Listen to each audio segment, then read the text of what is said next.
What does it mean to not only share Jesus with the next generation, but also equip parents to be the spiritual leaders in their homes? On this episode of Student Ministry Connection, we'll take a deep dive into what all that means and how we as youth leaders can begin to equip parents in what the Bible says is their role.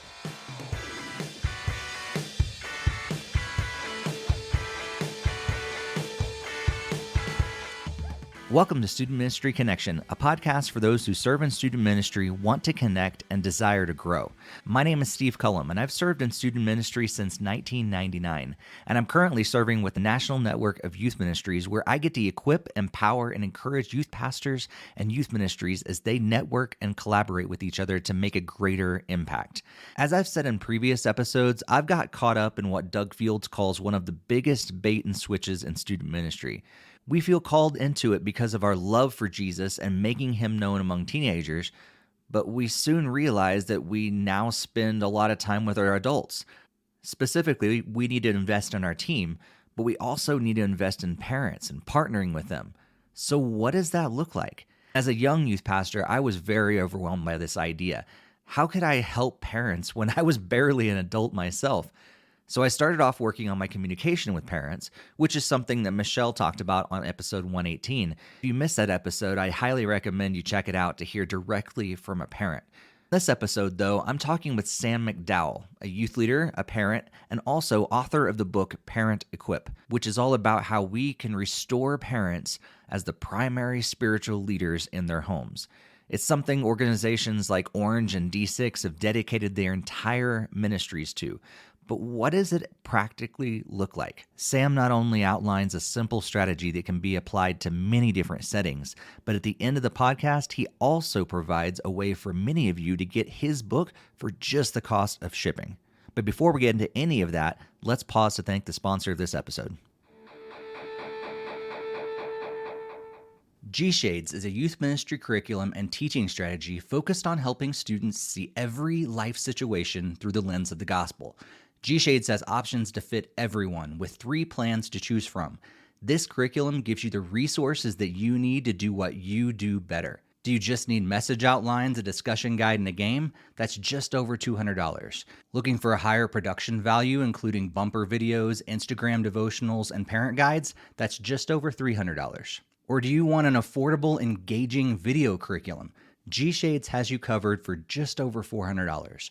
You will not find a youth ministry video curriculum at that price point anywhere else. There are lots of great curriculum options out there, but G-Shades is set apart because of their focus on the gospel. Every lesson focuses so much on Jesus and how to see the world and life situations through that lens of the gospel. You can also learn more about the creator, Mike Haynes, on episodes 32, 55, and 93 of this podcast. So head over to gshades.org, that's gshades.org, to download Season 5 of G-Shades Youth Ministry Curriculum. And be sure to use the promo code CONNECTION at checkout to save $20 off your order. G-Shades, seeing life through the lens of the gospel. Thank you so much, G-Shades, for sponsoring this episode. You can find the link to G-Shades in the podcast show notes. Thank you so much for being on the podcast, Sam. Yeah, so glad to be here, man. Appreciate you having me. Yeah, absolutely. So for my sake, but also the sake of our listeners, I'd love to give you a chance to tell a little more about who you are and your story, maybe how you came into a relationship with Jesus and how you got started in ministry. I actually come from a pretty broken home. The way that I say it is my parents were really great parents, but horrible spouses. And so as we were growing up, I have an older sister and a younger sister. As we were growing up, they were really great and present for us personally, but their marriage was an absolute disaster. And so my parents separated when I was 12. And really, actually, in that same season, I was being bullied in school. And I was going to a really small church that I sort of grew up in. And in that season, my youth pastor sexually abused me. So within like a 6-month period, my parents separated and divorced. I was being bullied in school. And my youth pastor, who was really the only person that I could connect with on a mentoring level, took advantage of me. And so I felt very alone, lost in a lot of ways. And so I actually pulled back from the church for a while. I'm really thankful that, and I know this now, but I didn't recognize it then. Just thankful that God really had protected me in that time and really kept my heart from projecting all of that pain and that hurt on him, because I never really pulled back from him. I just distanced myself from the church because of that hurt, and started going to another church that I ended up going to for about 12, 13 years. And so that's where my faith journey really began. I was really plugged into the youth ministry, started playing guitar and leading worship when I was about 13, and grew up at that church, went through all their leadership programs, was leading worship, involved in the youth ministry. And when I was 16, I went on a missions trip to the Dominican Republic. And we had some missionaries there. It was a really life-changing trip for me. And that's where I was called into ministry, baptized. And my life from that point on was never going to be the same. I had experienced God in a way that was so tangible and real. And so I knew coming home that I was supposed to be in ministry. So I started learning a lot about ministry, taking time to get close to my leaders. And I ended up joining the staff when I was 20. My wife and I got married at 20 and 21. And so we got married on a Friday. And I started ministry that Sunday. And I do not recommend that to anybody because we were at a very large church, very fast paced. And so for the first couple of years, my wife and I really didn't even have a day off together. It was just a really unhealthy start to the ministry and marriage dynamic. But I realize I'm talking now for a couple of minutes and haven't even mentioned my family. So I've been married for almost 12 years. My wife, her name is Elizabeth. She is a licensed mental health therapist. So her and I sort of have similar lives. We've dedicated all of what we are and all of what we do to helping people. And then we have 3 kids. Caleb is our 7-year-old. Josiah is our 5-year-old, now 6. He just turned 6. And then Hannah is 4. And Hannah is the obvious girl that has 2 older brothers. She runs every room she walks into. And we have a really great reality. Ministry's taken us to a few different states. I worked at that original church for 5.5 years. And then we transitioned to Alabama. I was on staff at a church in a little small town called Enterprise, Alabama. And it was a really great experience. We were there for about 2 years. I did youth and young adults ministry and quite a few other things, which everybody listening probably knows exactly what I mean by that. Yep. And then surprisingly, the Lord led us to Kenosha, Wisconsin. And so we were in Wisconsin for a little over 3 years at an amazing church there. And I did primarily youth ministry. I oversaw a youth staff. We were a multi-site church. And that's honestly where I began working on my book. And I began taking what God had sort of wired in me throughout my ministry journey and putting it on paper. It was COVID, really the COVID season. I was home a lot, obviously, like all of us. And the Lord just began to help me get it all out on paper. And so just really thankful for that season. We're back home now with all of our family in Fort Myers, Florida. Really thankful to be here. We always said after our first church experience, that transition was pretty brutal. It was incredibly painful. And so we said for years we would never come back to Fort Myers. But, the Lord works wonderful things and heals us and restores us. And so we're thankful to be back with all of our family. I'm at a wonderful church now, actually working for one of my high school best friends. And so we started on day one with complete and total trust. And I just celebrated a year here and I'm loving it. So that's a little bit of my ministry and faith journey there. Yeah, that's awesome. And thanks for sharing and being a little vulnerable there. Like that's some really tough stuff. And man, I'm just so thankful that didn't rock your faith. I mean, that's some stuff that should have, from an earthly perspective, that should have taken you away from not only the church, but your relationship with Jesus. But that didn't happen. And now here you are, so much stronger. And I'm sure that's probably played into some of your ministry as well, and how you see teenagers and the next generation and parents and all that. Have you seen just maybe an example of how that's played in? Oh, for sure. Yeah. I mean, so I was sexually abused when I was 13, but no one else knew until I was 16. So my mom came into my room one time. I was a teenager, and she said, "Hey, your youth pastor was just arrested for sexual abuse." And she said, do you have anything you want to share with me? Like, did anything ever happen? And I was like, oh, no, nothing ever happened to me. Like, Mm. and anybody listening to this right now that's been sexually abused, you know exactly what I'm talking about. You don't want to tell anybody. There's so much shame. And so anyways, she said, well, a detective wants to talk to all those that were close to him. And I'm like, that's fine, totally. And obviously detectives are brilliant and they got it out of me.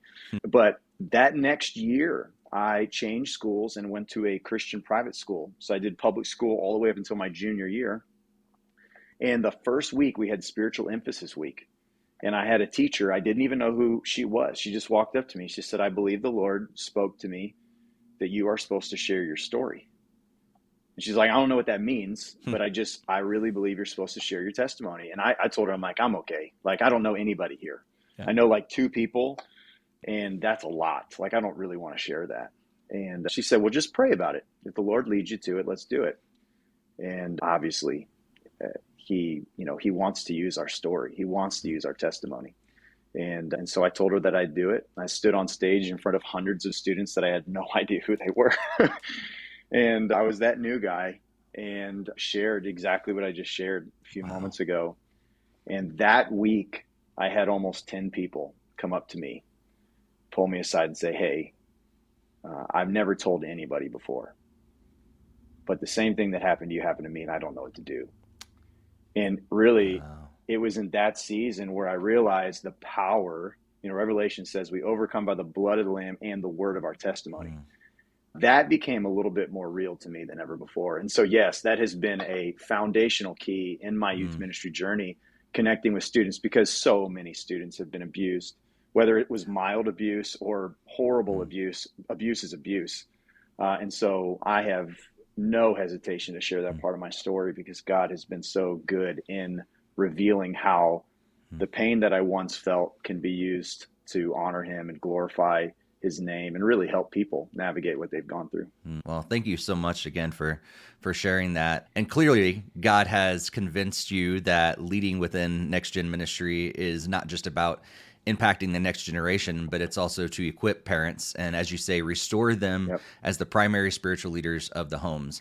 And so I love in your book how you dig deep into what the Bible says about that. So I would love just if you could provide just a quick overview of what does the Bible actually say about the role of parents in their kids' lives, specifically in the spiritual lives of their kids. The starting point for me always goes back to, what did the early church look like?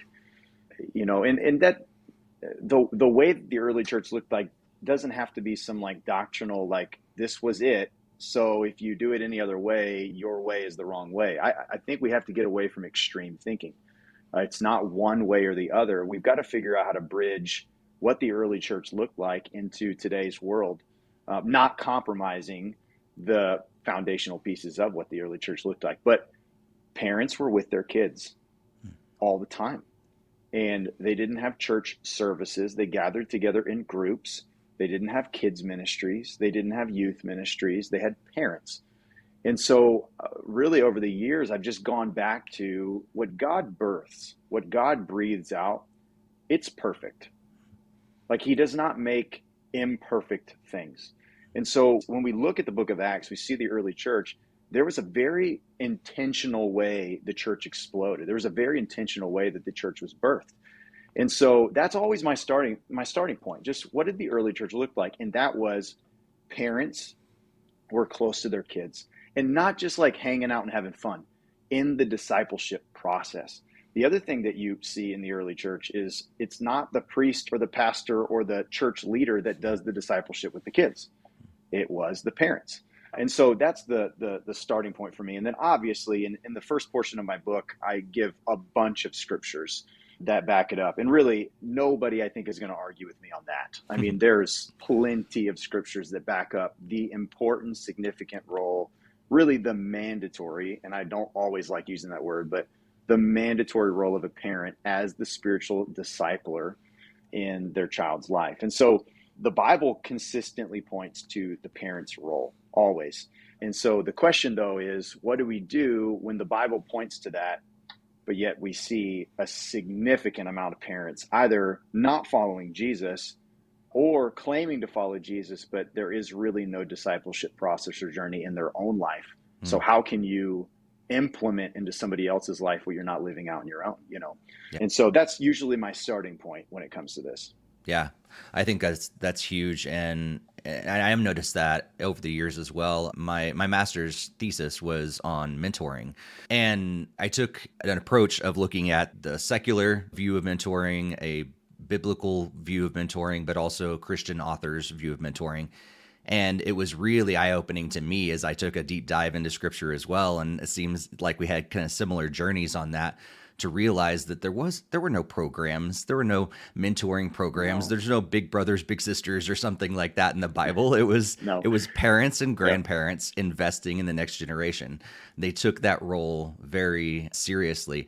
And I love how you said it in your book. You just kind of summarized it. God's plan was for families to build and preserve a legacy of faith with a deep, significant faith in God and his word, passed down from generation to generation. Why have we strayed from that plan? Oh my goodness. Why?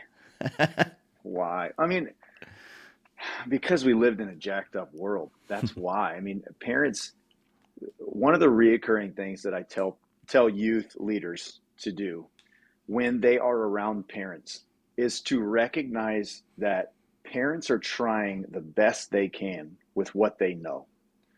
And if it's hard for a teenager to grow up in this world, like with social media and all of the what to trust, who's saying what, how much more difficult is it for a parent to navigate not only what they believe, but what they're going to invest and sow into a young person? And so whenever I'm around parents, I want to posture myself and always being a huge encourager to them. Like I say statements like, you're doing better than you think you are, because parents consistently think. And I mean, as a dad, I constantly feel like I'm failing, And so I think the first part is just recognizing that we live in a really difficult world. And I'm not saying that in the early church it wasn't a difficult world.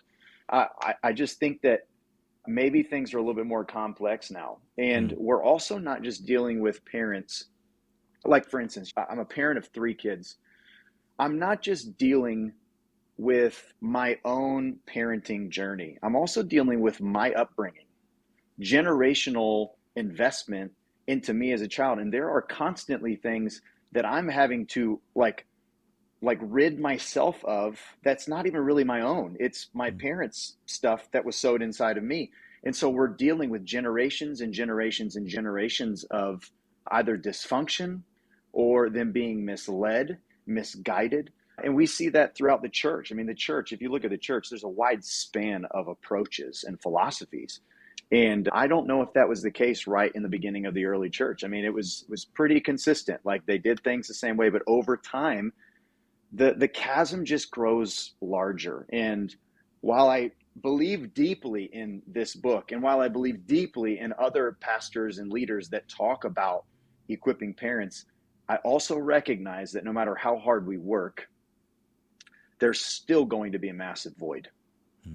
And that honestly is the reason why I think so many youth pastors have written off the role of working with parents in their job description, is because they recognize no matter what I do, there's still going to be a drastic amount of people that have kids that aren't going to disciple their kids. So I might as well just take on that responsibility. And so that over the years, as I've talked to leaders and navigated conversations with them, the reoccurring thing I hear is, well, no matter what I do, there's still going to be a plethora of parents that aren't doing their job. So I might as well just do the job. And I think that's ultimately one of the reasons why we have such a climate now where there's been a delegation of parents, them delegating their child's discipleship journey and process to the church, is because we've just made it really easy for them.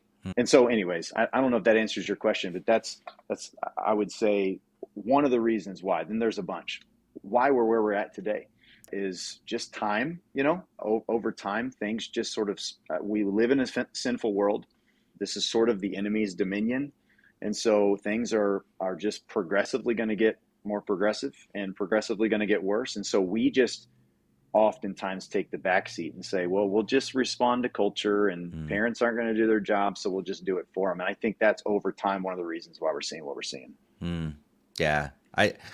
Yeah, I agree with that. I think you hit the nail on the head. I think we have taken a back seat. I think a lot of times and not been proactive in some areas because it does take work. This is not an Yeah, easy thing. But I love how in your book you got really practical, but you also talked about some strategies and foundations and like founding principles that should be there rather than getting into yeah, the details, because I think as well as a lot of our listeners too, that like you can talk about something but you have to contextualize it, and so you may do something totally. in one area that you can't just copy and paste that into something else, but Yeah, you gave absolutely. three principles that I think are easily applicable to most, if not all, situations. So I want people to read your book, but could you give an overview over those three founding principles of what Parent Equip looks Yeah, like? yeah, absolutely. So I love that you recognize the intentionality behind not going super in depth because sometimes, and I think as youth leaders, we recognize this. We see another leader do something, or we see a church doing something, and we think, I just have to take that and apply it to my ministry. It just doesn't always work that way because every person has a different lead pastor. The pastor that I served in Alabama was a youth pastor for 30 years. So guess which department got the most budget? The youth ministry. He was a youth pastor. And so I've talked to so many youth leaders over the years who their pastor doesn't even really understand why a youth ministry should exist. And so they don't have a huge budget. And so everybody's story is different. So the foundations, there's three different ones. The first one is all about communication. Really, it's called community over communication. And what I talk about in this portion of the book is uh, we as youth leaders, uh, it's going to sound a little harsh, so go with me. We do a really subpar job at communicating with parents. Yeah. And so even those that do a great job don't do enough in regards to leveraging communication to partner and equip parents to lead in their homes. So even a ministry that sends out monthly newsletters, sends out a weekly email, sends out text notifications, and let's say they hit all those things, the type of communication, not the avenue that they use it, not the texting or the email, but the type of communication they're using might be communicating something like, hey, here's what we're doing. We just want to let you know. But that's not parent partnership. That's not equipping parents. That's just saying, hey, we are discipling your kid. We just want to keep you in the loop. And so what I set up in this, first foundation is, what if we were to shift our communication from being, here's what we're doing, we just want to keep you in the loop, to here's what we can do together. And so I just, I give some examples on what that looks like. And one of the greatest things that I've done over the years, and I know a bunch of people listening to this have already done this too. So I'm not at all saying that I invented this, but I put it in a book, like this has worked for me.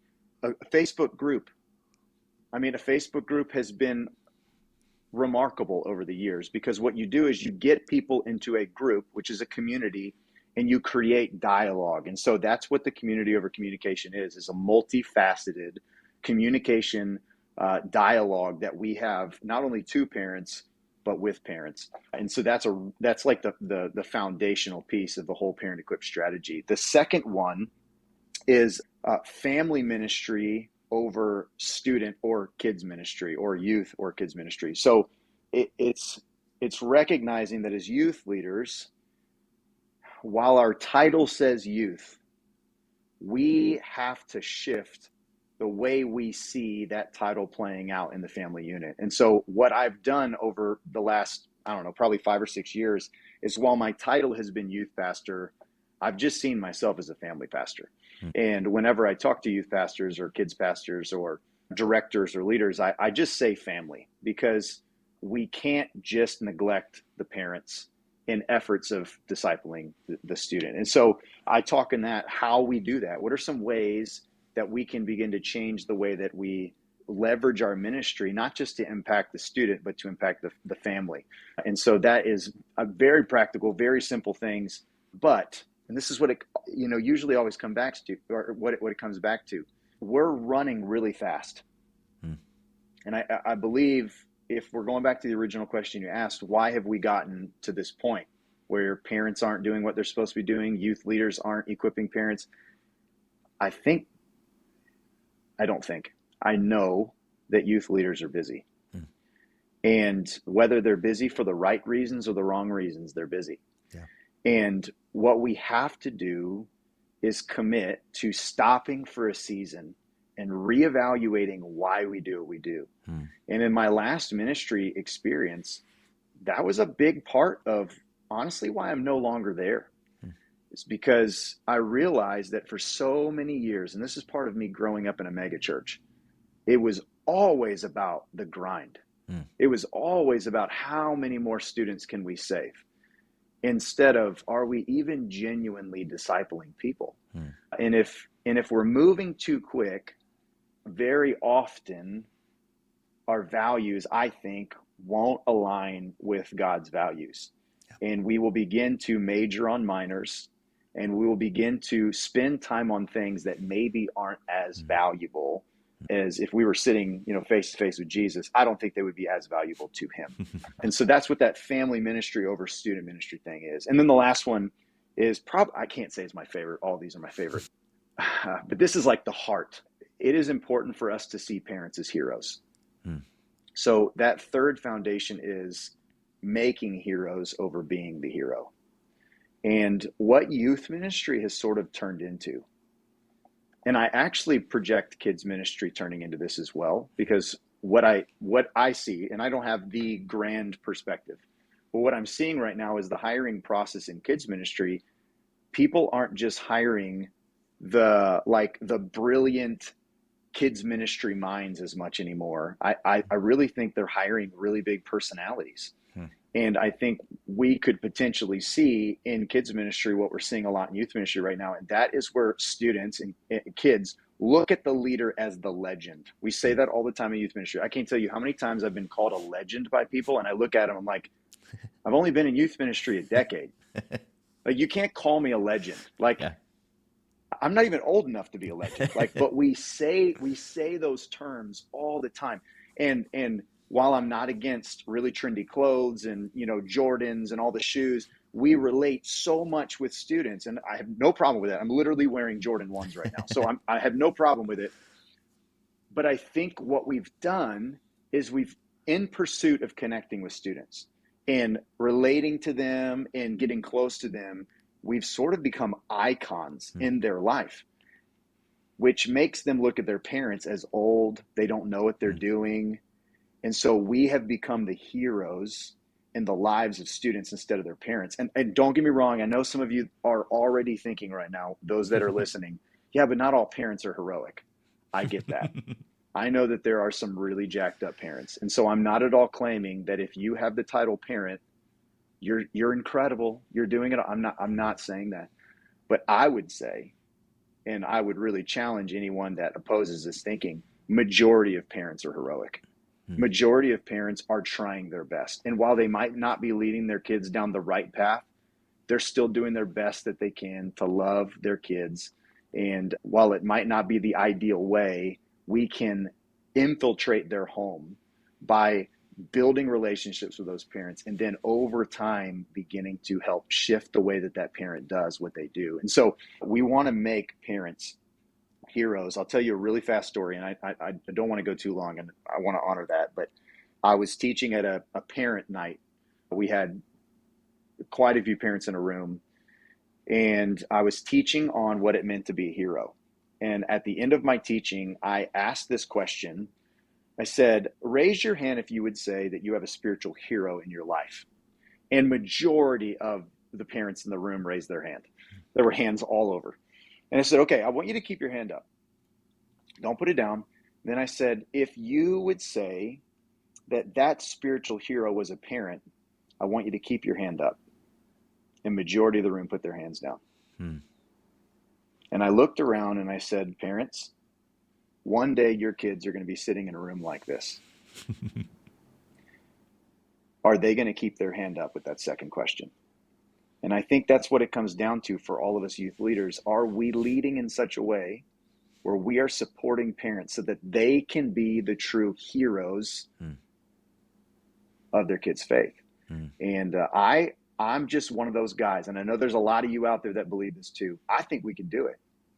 I think we can leverage our influence, our talents, our anointing, our gifting, our passions, our roles and responsibilities to help support parents be who God always designed them to be. And I don't care what culture says, I don't care how far gone we are, we can always take steps back to God's original design and original plan. And so that ultimately is why I wrote this book, is because I believe in it that much. Man, I feel like we could probably have, this episode could go for like 4 or 5 hours if we want to dive into all that, because it's so Totally. significant. I want people to reach Yeah. out to you. I want people to connect with you. And because I think so often, I mean, so many things you said, but one of the things was just about how so often we're focusing on the wrong things. We're putting so much effort. I think there's so many of us that are putting focus on, or our ministry is our program, our weekly program, and that gets Sure. so much of our attention. But yeah, how are we creating something that's really going to last? And all those different things. Like I said, we could spend tons of time talking about all the things. One of the Yeah. things that I want to dig in just for a brief moment, because I'm guessing it's also on the minds of our listeners, is what about those parents that aren't Christian? Or what about those students that are Yeah. coming from families that maybe aren't even supportive of their faith journey? I've talked Yes. to youth pastors this summer. What do I do about those students? Because clearly us as youth leaders, how are we going to really have an impact on their overall discipleship if we only see them a couple times a month? So Yeah. so what does that relationship look like with families and students that aren't necessarily that biblical approach that we hope it to Yeah. be? Yeah. No, it's such a great question. And if you are listening right now and you're thinking that way, I commend you for thinking that way.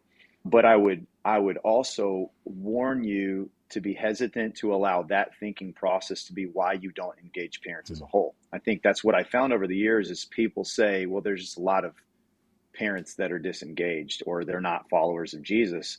So why would I spend time?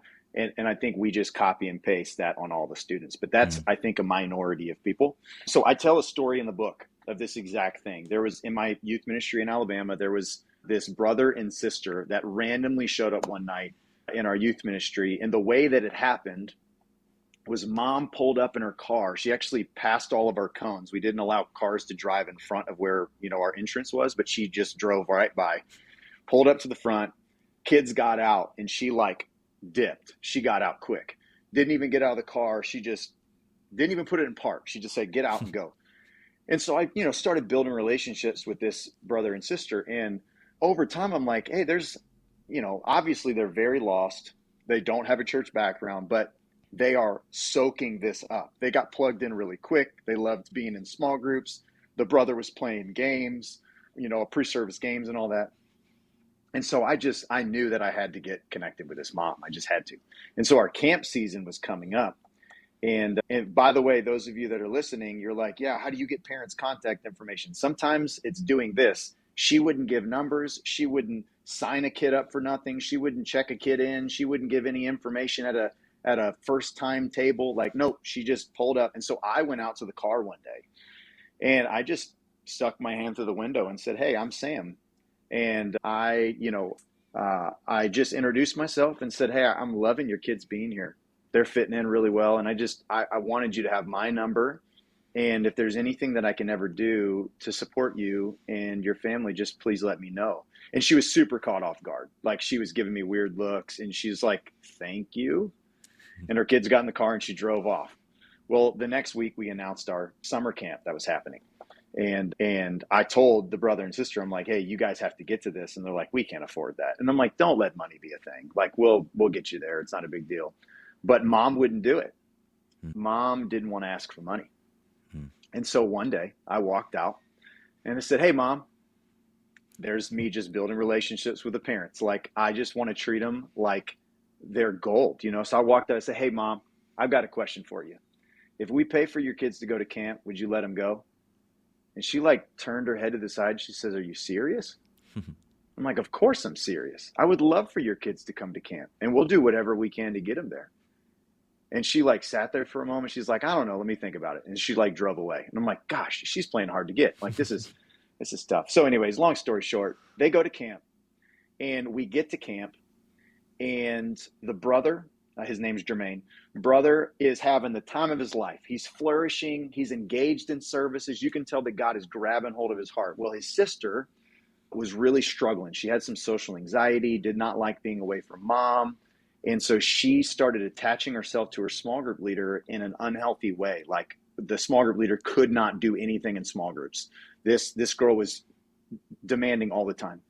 And so we ended up having to call her mom and say, hey, if things don't change, we might have to send her home. And so the mom was just like, you just call me and let me know. And so we eventually had to. And so we called the mom, and the mom did not have money for gas. She just didn't have money.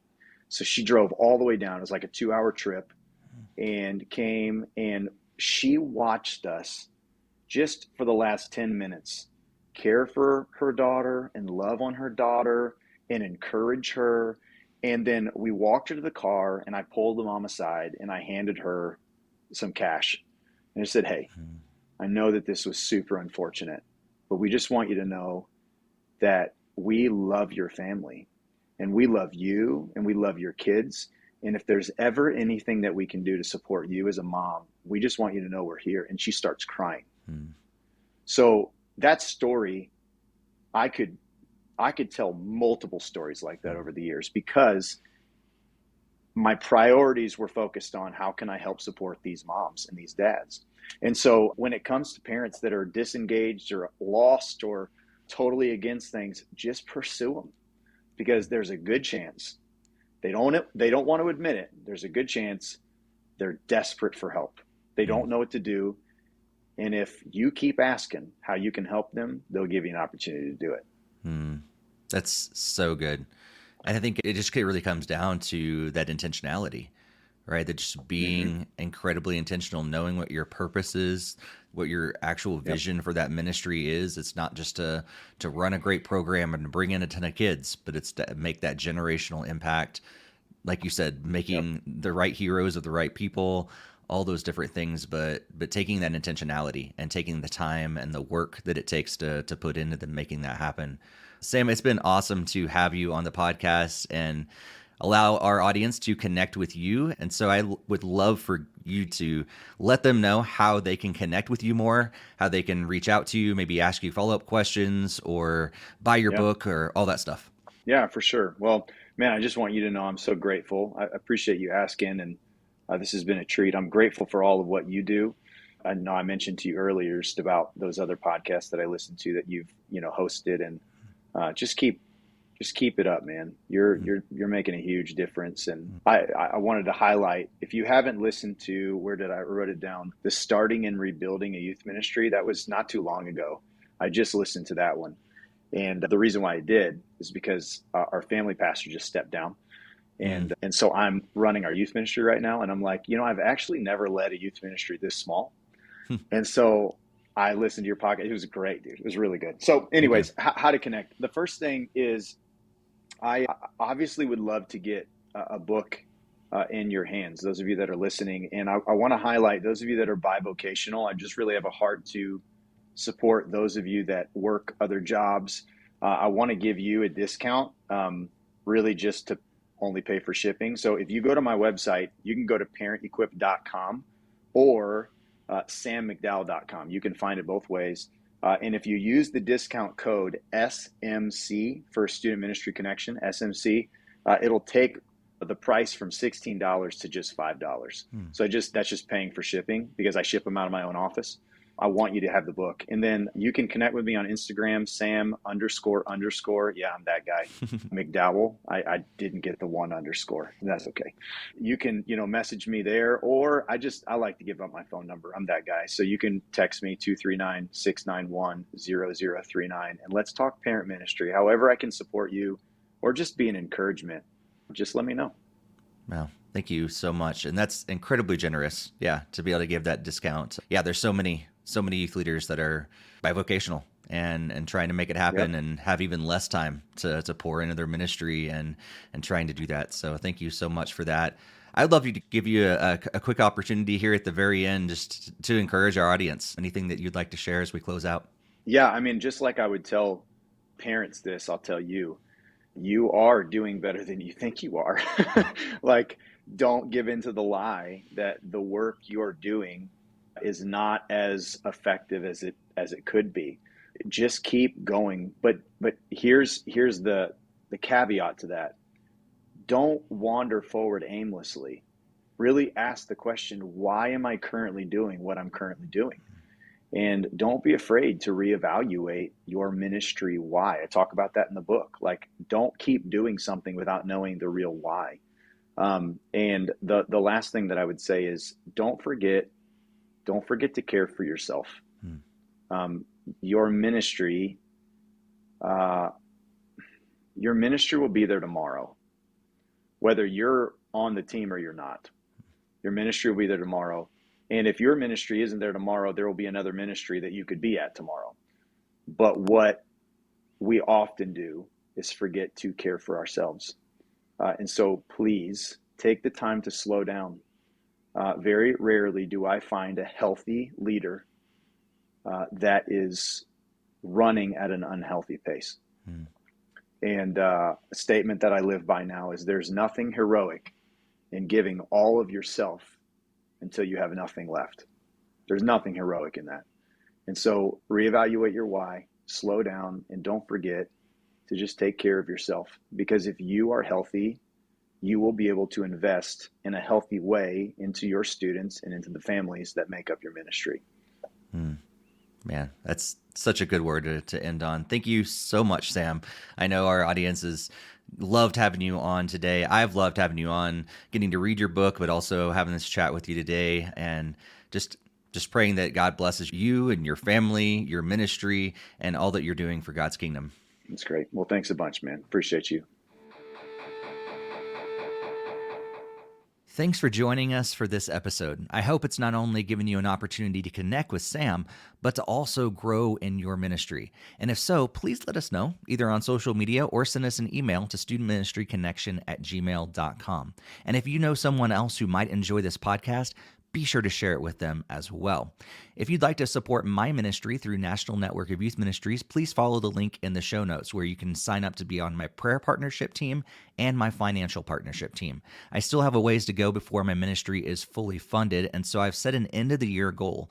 I'm praying for 2,023 more in monthly donors to end 2023. Huge thanks to all those who have partnered with me already. I really, really appreciate it.